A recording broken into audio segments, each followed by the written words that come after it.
Here's a little quick tip on how to improve your ACOS. You want to look for campaigns whose active status is enabled and orders less than 1, date range year to date. Once you do that, you can find stuff that for us here is wasted $800 about, and in fact I've already paused a whole bunch of those campaigns.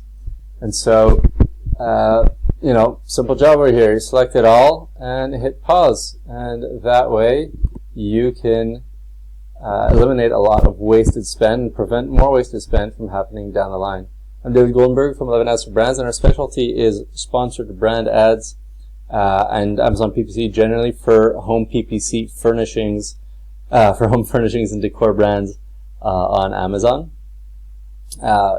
Selling in categories like home and kitchen, garden, things like that.